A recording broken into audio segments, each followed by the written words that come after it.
there's a series of teachers from across the United States who applied to participate in an immersion into the culture of Oaxaca in order to do research, gather information that we can then bring back to our students in the form of curriculum. So when I learned about NEH, I'm like, oh, perfect opportunity. I want to go down, I want to learn more about these cultures, and then I can maybe promote them and help my students, the new immigrants, realize that their heritage is important and we shouldn't ignore it. And what we're taught in traditional U.S. classrooms isn't necessarily the truth.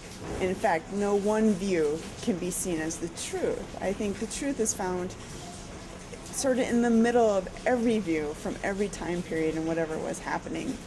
Well, I think the thing that I gained the most from this experience in terms of my curriculum is working with many people who are teaching subject areas that are different from my own.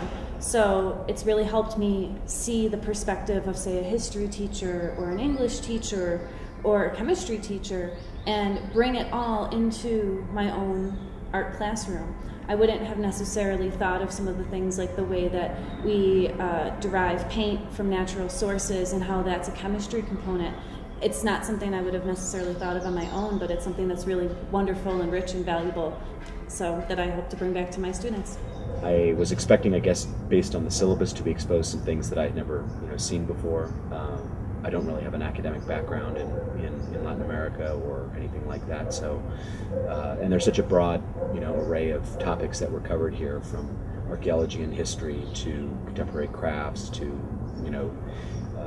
the issues facing contemporary indigenous communities as documented through film. So I knew there was going to be a lot of learning and exposure to new things. I guess I was hoping to get the perspective of different teachers from different disciplines and different grade levels as well. That was one of the things that was, that it was appealing. It wasn't going to be all a bunch of history-motivated people. So, and that's been great, actually. Really helped to inform my own teaching and my approach to things. Particularly as I chose to look at the codices, the Mixtec codices, which are, very visual. It was great to have art teachers talk about the way to introduce that in a way that would be engaging and meaningful for the students. So it was great.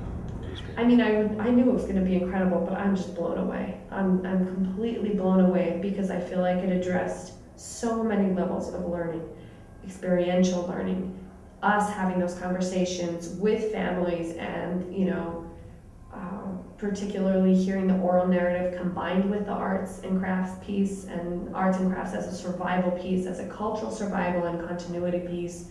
I mean, so many things that I read about in the readings, but to experience that was singularly amazing. I am completely blown away. I think that's a hard question to answer, because I really think that's something that's going to take years to really be figured out, because I think every year I'm going to be thinking of something else to do. I found listening to people's presentations this week to be invaluable, and I, as a science teacher, maybe I'll be using some science things that other people present, but I think the codices, I think I can also apply that to my classroom. The art, definitely I can use the art. So the pictures, I've taken so many pictures of all the places that we've gone to and the experiences that we've had, so I think all that stuff I can bring in. And this year I'm going to focus on cacao with my kids, but who knows, next year maybe I'll do corn, and the year after I'll do some more art, and then I'll have to come back to Oaxaca to get more artifacts. So I used Professor, I guess it's Mr. or Senor Avila, I'm not quite sure of his rank, but I used his ethnobotany presentation to do my unit. I decided just to really jump out on a limb and do something different. So I've done a science unit. So that was very inspiring. I think personally the most inspiring person was Gaby Martinez, who ran our film week. I really want to run home and get a camera and start recording other people's stories and telling the stories of people who don't really have a voice and aren't really heard that often.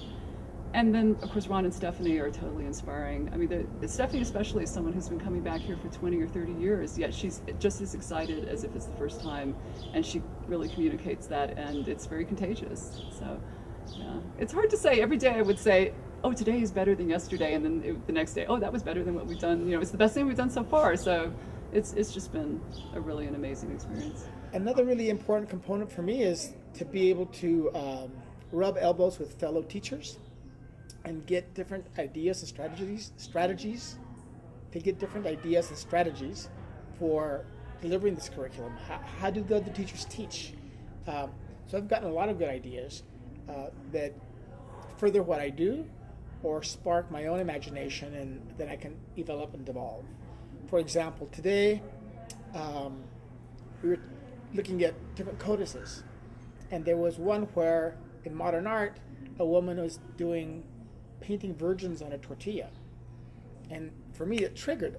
I could do tortilla art. I could make dried tortillas, have the kids do their nagual, which is an animal familiar, on one side, and on the other side of the tortilla, they can, with a Sharpie, write the story in a circular manner, and then we can make mobiles and hang them. So in a sense, you're incorporating a piece of the tradition, which is tortilla, write about the culture, and have this artistic expression as well that's didactic.